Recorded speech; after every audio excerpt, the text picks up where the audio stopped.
Do these binders contain a decoded alien language? We're going to find out today on Archive Hour. All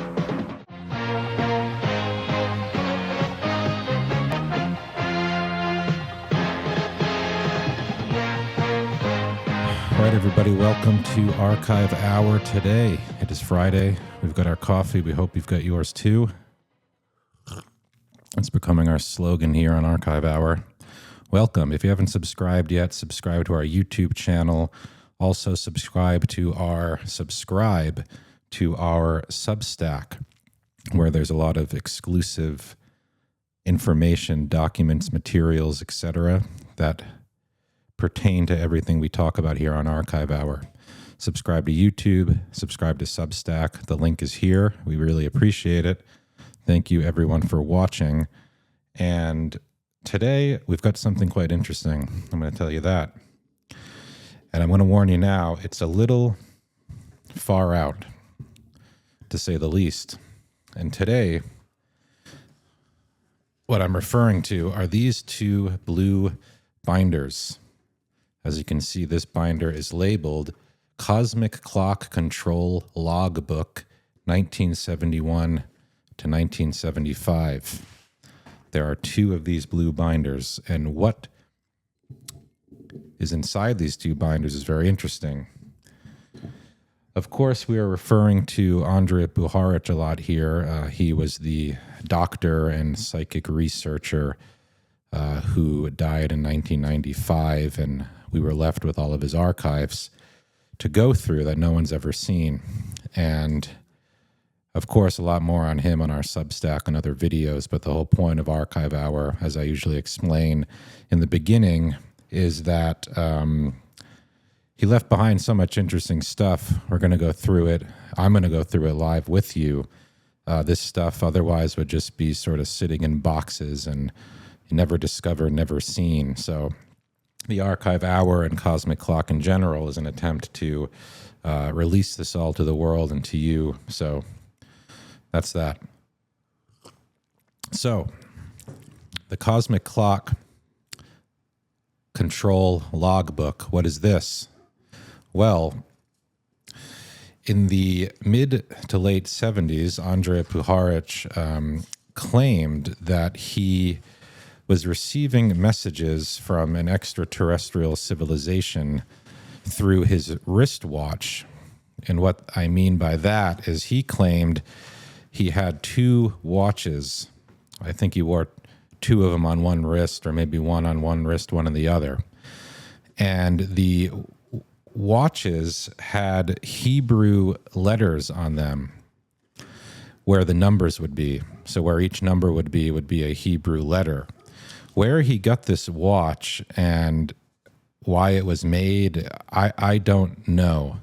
That actually has never really been figured out as to where he even got this watch. Did he make it himself? Did he get it from somebody? I have no idea. You think he may have explained that at some point, but he didn't. But basically the wristwatch had Hebrew letters on them. And another watch had other symbols on them as well. And he claimed for a number of years, I mean, as you see on this binder, I forget it's 71 through 75. So for that stretch of time, he claimed that these watches would start, the watch hand would start and stop and land on certain letters.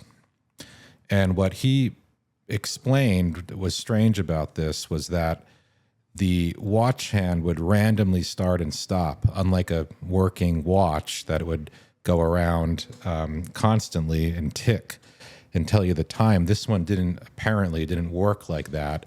It would only come on and off at certain times, and the hands of the watch would stop at certain places and would be pointing to certain symbols.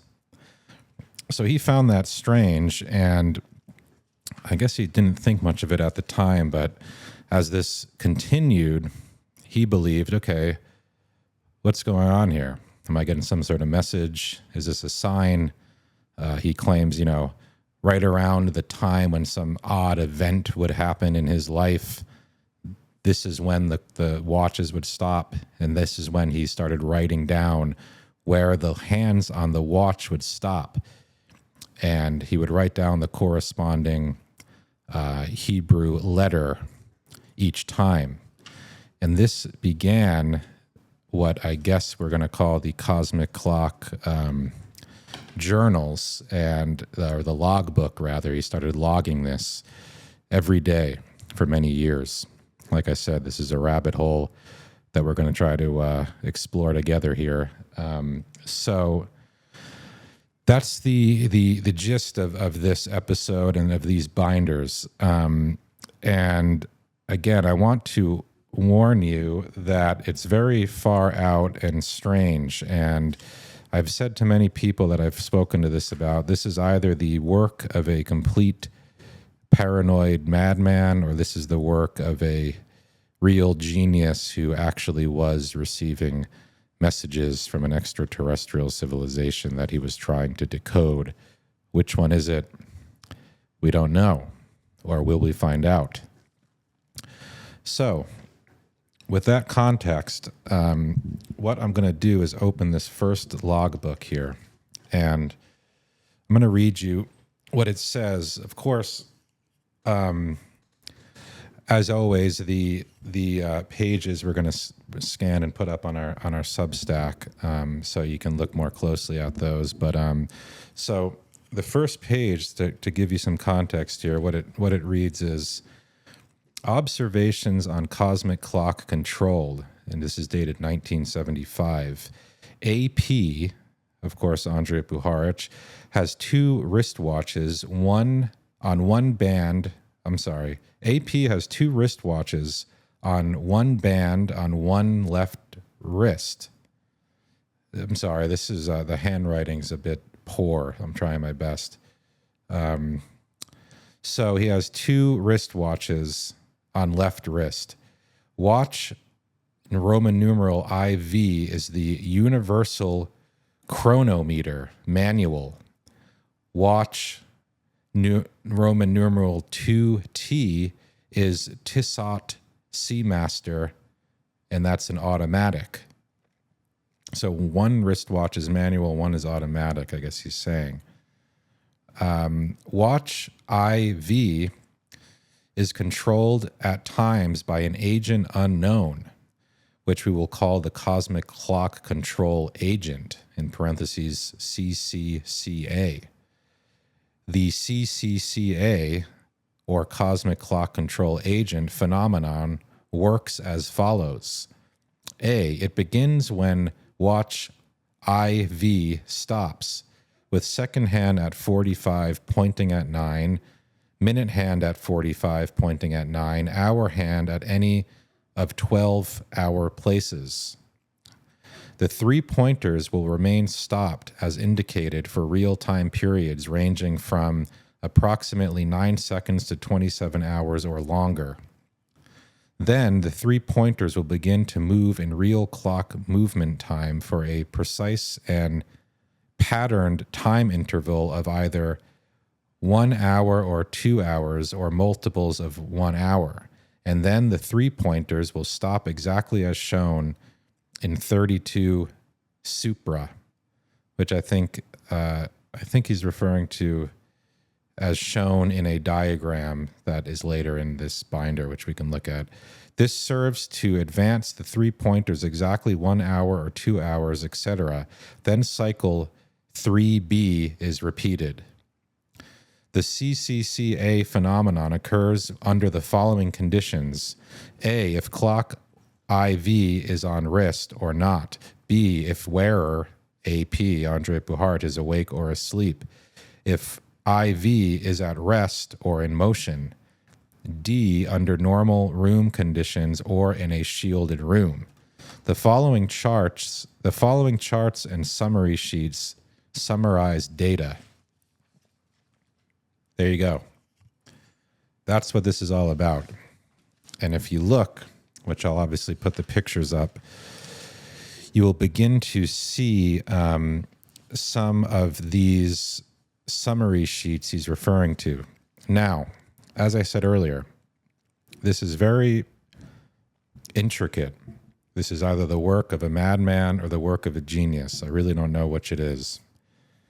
And the idea of doing this is for maybe somebody to help answer that question, because my initial thought when looking at this is somebody, clearly Puharich, took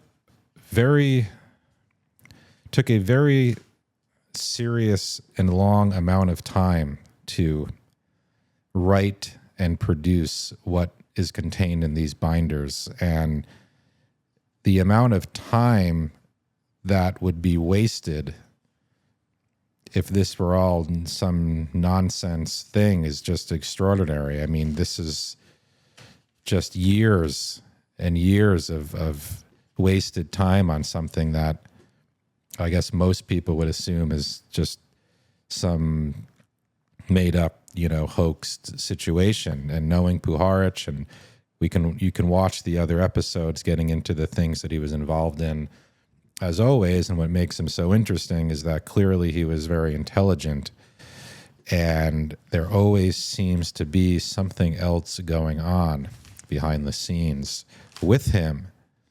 So the big question here is the information within these binders legitimate, or is it all made up nonsense?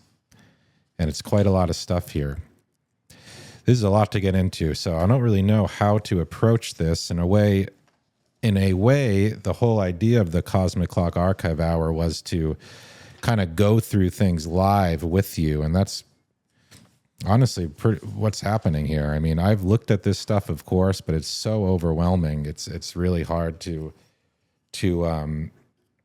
get into and kind of absorb. I mean, I've looked at this a lot and kind of put it down, and looked at it, put it down. It's just too much to really wrap your head around.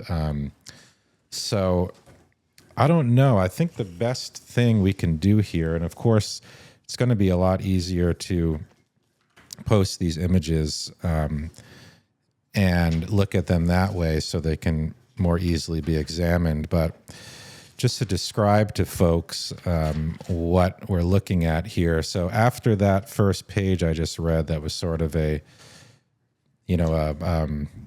outline of how this all works. The first page we look at here, it says, and there's a lot of these on here. It says, summary sheet, Tuesday, the 7th of October, 1975, Ossining, New York. And it's basically saying, clock IV stopped, hand stopped, and they're labeled local clock time, stopped for real time interval, local time, run time. And it's a very intricate chart. There's dates, there's arrows, there's red markings. There's a lot here. I mean, we're going to put this page up and you can look at it yourself. Here's another summary sheet here, October 8th, 75, with the same markings. I mean, I don't even know where to start with this. But here's the interesting pages. There are these sort of circular diagrams here. This one's labeled October 8th, 1975. It says elapsed real-time intervals on 2T when IV is stopped. And there's a circle diagram, and it has some of the Hebrew letters. And there's all sorts of indications of started, stopped. There's times. It's really, this is going to be a difficult interview, I think, or episode to kind of get through, because this stuff is so kind of confusing. But again, that's what we do here on Archive Hour. We go through things live. We try to make sense of it. I certainly can't make sense of this off the bat. So the first several pages here are these summary sheets and circular diagrams that have all sorts of start and stop times, it looks like. And what's interesting is that on these circular diagrams, there are stickers that he added to this diagram that have the Hebrew letters on them. I don't know what those represent. And here's what's interesting. After a lot of those diagram pages, there are a lot of pages that are labeled data reduction sheet. And across the top, it's labeled date, real clock time, 2T, which is one of the watches, code, cosmic clock control, 1V, which is the other clock, and then Stonehenge code 1, final reading. Huh. Okay, so Stonehenge works into this somehow. That's kind of a curveball. I guess not really, considering all this stuff. But so then there's a long list here of start and stop times, dates, the Hebrew letter that's all written out. So that is what is called a data reduction sheet here. And if you continue on, we've got more summary sheets and circular diagrams. Keep in mind, we're at October 12th right now. And so he's clearly doing this every day. Every page we just flipped through was the day before. And here again, the 13th summary sheet, circular diagram. And here's something interesting on the bottom of this page. He writes, this error, 1 minute, 12 second excess on time observation by AP. This error is due to reading to the closest minute. Correction mode. Correction made. 13 hours and 40 minutes. Thus, 1 hour and 132 hours and 11 minutes observed time, 132 hours and 11 minutes elapsed real time. No clue what that means.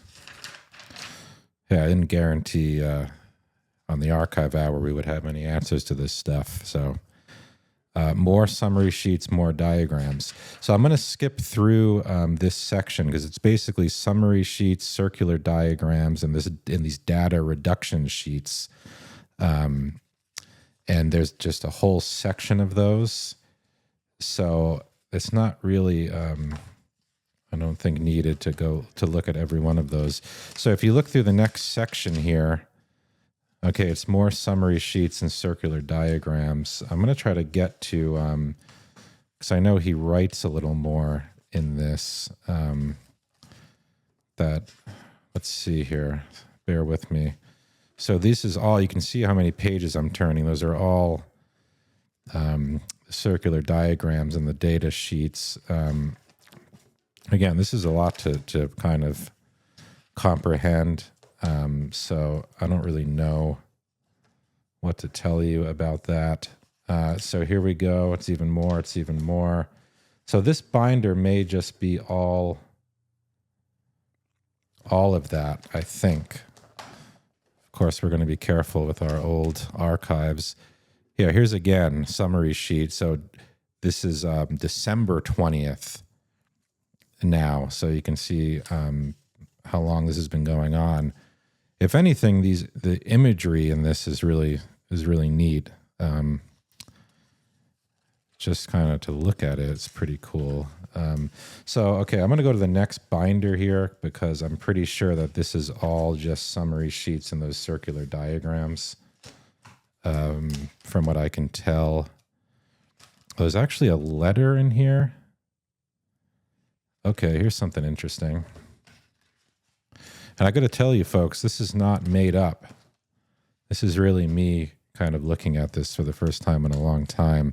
Here is a piece of paper that was in one of the sleeves. It says, okay, Dear Mom. Okay, this is dated 18-something-75. I can't read it. I apologize. Okay, this says, Dear Mom, everything is fine. And there's kind of a weird logo, circles and lines. Then it says dimensions, 4th dimension, with a weird diagram, fifth dimension, sixth dimension, related in some way to the dimensions. Fourth, flashing light covering all view, similar to flashing light in discotheque. Light was white to yellow to light yellow. Fifth, same color light converging down to one very small point. To see the point, I felt like I was looking through a microscope. Sixth, same color light converging down to a small point, but when it became very small, I felt like I was looking through a very powerful microscope and saw that it was in fact two very small and precise points of light linked together by a thin line of light between them. The 2 points were quite close together. Okay, that's interesting. If I had to guess, at this time, Puharich, as many people know who probably follow this channel, was working with a lot of space kids who were, young adults who he claimed had some sort of psychic or psi ability. And I don't know what this gets into. This could be a whole rabbit hole here, but I know he did do a lot of work with this idea that people can be remote viewing, essentially. People can be sent to other dimensions, and he often did sessions like this where these space kids or young adults would be sent to other dimensions. He would record that and ask them questions. What are you seeing? Where are you now? What are you picking up on? Etc. And I know that somehow to induce that state, flashing lights were used, as this letter references. This is a whole other topic. We have some of those recordings that we can listen to maybe in the next episode. I'm sure this is going to be a 2-part episode because of how crazy this is. So before we go to the next binder, it's interesting to note that that letter that was clearly the handwriting of someone else saying, "Dear Mom," was stuffed inside this cosmic clock binder, and it was discussing the various flashing lights that would enable them to, I guess, travel to a 4th, 5th, or 6th dimension. What do we make of that? So now we're going to go to this next binder. And before we do that, I'm going to remind you again, subscribe to YouTube here, subscribe to our Substack. The link is in the description. I appreciate that a lot. We're actually getting a ton of new subscribers on both of those platforms all the time, which is really exciting. So I appreciate that a lot. So subscribe to that. Thank you. Here's the next binder here. And if you open it up, the first page actually seems to be more of the sort of data summary sheets. There's a lot of letters, a lot of numbers. I think a big part of this episode and all this stuff in general is going to be having you all or whoever's interested look at this stuff when it's posted and try to begin to break it down that way. I mean, I just think it's fun to look at this stuff live and talk about it. But as you'll see on the attached images that I'll put on the screen here, and I will post eventually on our Substack, I mean, this is just, I don't know what to think. I couldn't even begin to break down what I'm looking at here if I tried. I mean, I really couldn't. Help. You know? So what I want to get to is this is a lot more summary and numbers and Hebrew letters. So there's a lot more summary action here. But I do know, if I'm not mistaken, that at some point here, a lot of data sheets. I just read something about a prophet. I don't even know if I want to go there. Okay. This says, where's my glasses thing broke. This says, cosmic clock changed for 6819. started at JFK when AP went to JP at 1942, December 11th. I don't know what that is. All right. This episode, this might not work as I planned. I thought that it'd be a little easier to read off stuff in here, but I mean, geez, this is just a lot. But I want to get to some stuff here that I know exists, and that is a lot of what is included in here was that at this time, which is 74, 75, there were a lot of earthquakes. So here's a New York Times. It's pretty cool. It's an actual torn out article from 1975, Monday, December 1st. Lava eruptions follow Hawaii quakes. So a lot of the messages he claimed to be getting were predicting these sort of natural disasters, a lot of earthquakes and things like that, flooding. And if you really read into it, there's a lot of these predictions actually happened. He would write down beforehand the date, and they were pretty accurate to some sort of major natural disaster, major enough to be included in the news of the New York Times. So that's a whole other thing to look into. And here's something interesting I'm just coming across here. It says, AP question, March 20th, 1976. Did this open the Cayman Trench for the next phase? Weather control Gulf Stream. Answer, July 4th, 1976. Hot and dry crops. England and Europe, hot drought, worst in 200 years. Then there's a big space, and it says, could this be the 9 on Earth? I don't know. So here's another,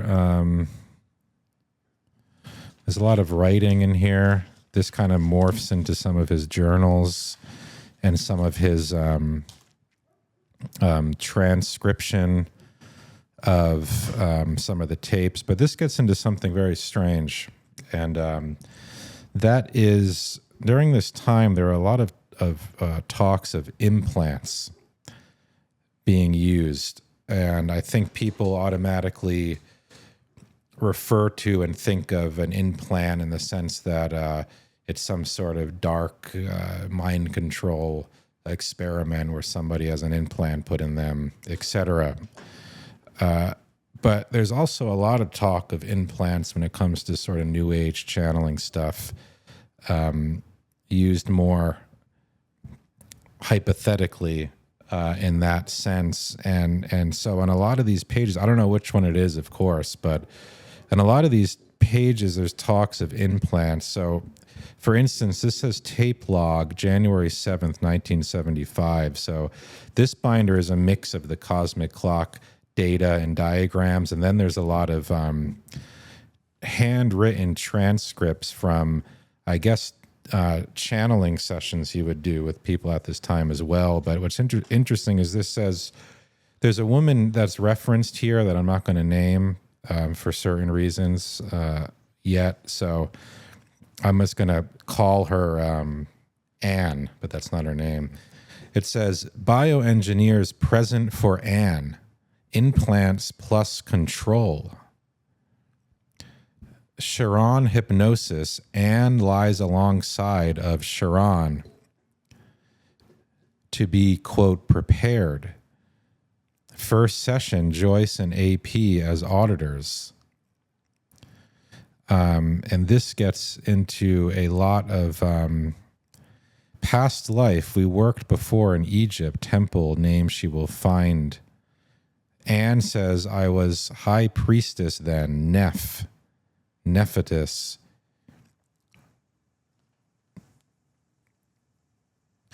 Anne lies alongside Sharon and joins in. She asks questions. Is my ability to foresee events a part of the vision? What am I to do now? You are to become an Xtal, letter XTAL, when you see or hear or respond. You do not work with us, but higher ones wish to work with you as their direct instrument of light. Wow. So Xtal, XTAL, what is that now? Huh. What is that? Interesting. Wow. All right, so these are a lot more journal entries here, a lot more handwritten, very, very intricate, a lot of small text on one page. Really just a lot to get into. I mean, I could read this all. I don't know if that would be interesting or not. Again, I'm sorry. I'm just remembering how crazy this stuff is. I'm going to put the pictures up. You'll see it. It's just really, geez. I mean, if this was all just some made up thing, I mean, wow, that's a lot of time spent on something like that. There's a lot of notes about secrets here, a lot of handwritten notes here. So, okay, so here's something interesting for you.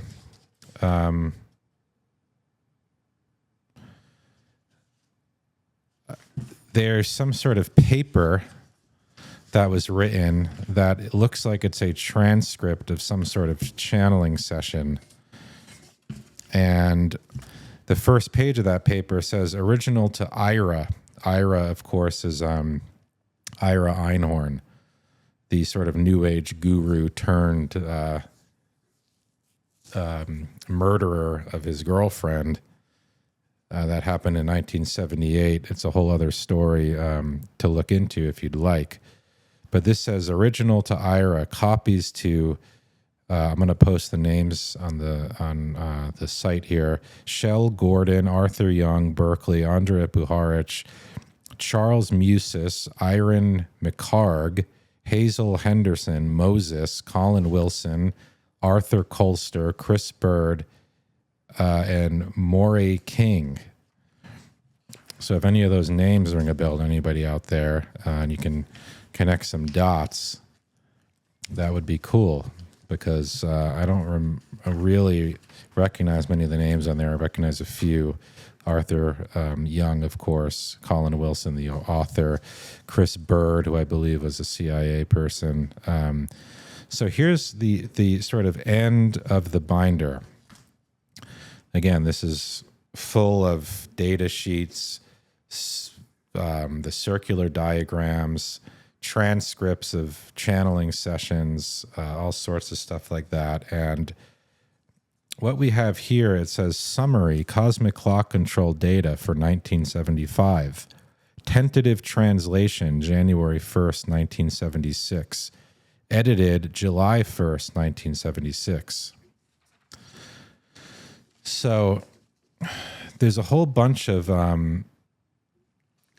newspaper articles in here that are kind of cut out and pasted, and I can read some to you. This one says, psychic amazes scientists by predicting exact date of earthquake in Hawaii.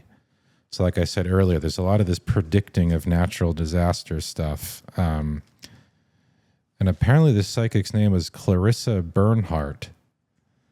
Clarissa Bernhardt. I don't know if anyone knows who that is. And then this is the Herald Examiner, April 18th, 1976. And this is Southland quake jolts Santa Barbara to Orange County. Measures 4.7 on scale. So again, this goes back to the idea that Puharich and his group were getting these channeled messages from the Nine or whatever other entity, higher entity you want to call it, and they were warning them about these natural disasters and that they could be prevented. I'm going to take a pause to take some pictures of the images I post alongside the video, so I'll be right back. All right, we're back. So we have here's another newspaper article, and this one says, This is the New York Times and the Washington Post Tribune.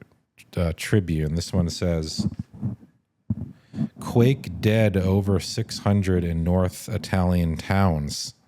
Here's something interesting. I posted this on Substack a while ago. I posted the images of this, but this is something that was in this folder that is not really relevant to the cosmic clock data stuff. But this is a letter from Miami Inspiration Hospital, Inc., and it's being mailed to Dr. Puharich. And so this is a letter, and it's from Miami Inspiration Hospital, Inc., and it's written to Puharich, and it says, Dear Dr. Puharich, I have read at some length of your research with Arrigo and your affiliations with the Academy of Parapsychology, and believe that you might be interested in studying a healer/psychic in this area who has been accorded more than the usual gifts known to be possessed by healers. If you remember the last archive hour, we did it all on Arrigo, the Brazilian psychic healer. So it continues on. It says, while he does not possess all the criteria you outline in your talk at the symposium of October 30th, 1971, for the Academy of Parapsychology, certain phenomena are of a very high standard, it would appear, and do warrant investigation. Before going into details of his activities, it may add more credibility to this letter if I briefly outline the background of my wife and I. As you can see from the letterhead, we are both employed at this hospital. I in the administration, my wife as a GP. I am 46, she is 33. Both of us have spent considerable time overseas in Africa and Asia doing medical work, speak several languages, and are what you might call cosmopolitan in origin and background.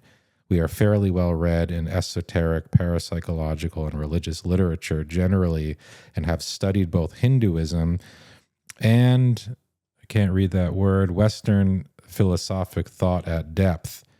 With that out of the way, I now turn to the psychic in question. He is a man of 45 named Amy Ray Elkins, a retired engineer, now an ordained minister operating his own clinic and small church in his house.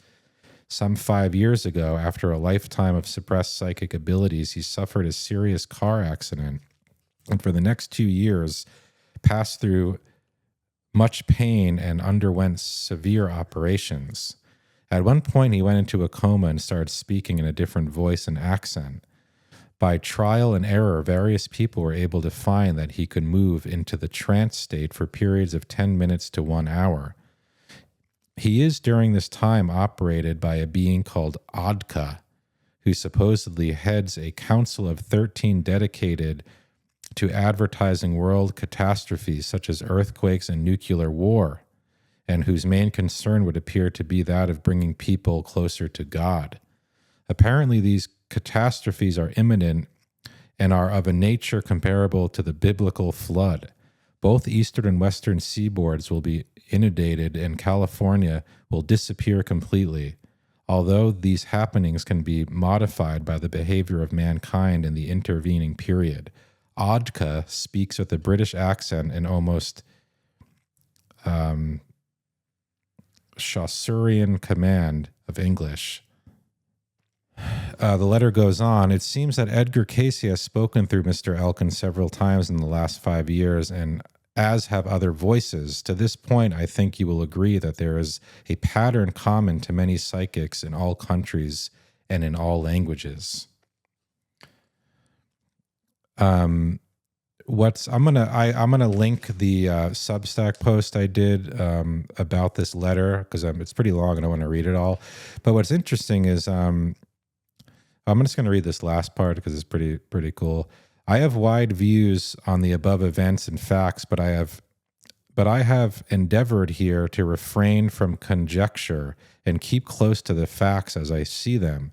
Certainly, I am not competent to give my views on UFOs, cosmic magnetic generators, Atlantis, and the pyramids of Giza. I do feel, though, that with the assistance of Adka, benefits are available to all mankind, and if used correctly, these could bring the world into greater harmony. Interesting. So I think what that kind of shows is this idea that Puharich really was interested in this. He was interested in this idea that the psychics, and of course you go back to the early days of the Round Table Foundation when the 9 first came through this psychic, allegedly, but very interested in this idea that psychics and certain psychic people are able to tap into another civilization while in trance, and that other civilization can then speak through this person while they're in trance. And he seemed very fascinated with that concept, and obviously looked into it and studied it, and people are sending him letters about it, trying to get him to investigate folks who have this ability. So that's kind of a through line here with a lot of this. It's often confusing talking about Puharich and all this stuff because of how eccentric he was, and he was kind of like a polymath. He was into everything, interested in everything, but I'd say that was definitely a through line, this idea that psychic people can bring through another being and communicate what that being wants to say. So that's just an interesting letter within this whole cosmic clock binder. Let's see here. I think I might wrap this up, and we might take this to more of a Substack comment situation.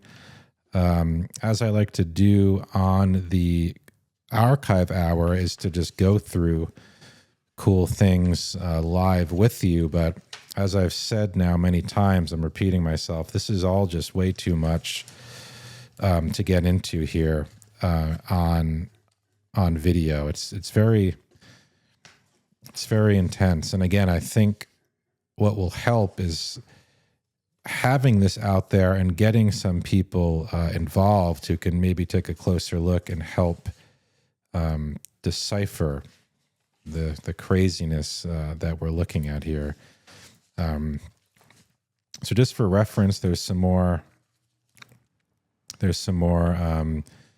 transcripts here, and there's more writing. So here's something interesting that I will read you. There's a lot of journal entries in here, and this is an interesting one that I will read you now. And so this says, leaves from the Journal of Andrija Puharich, November 1976. This is handwritten.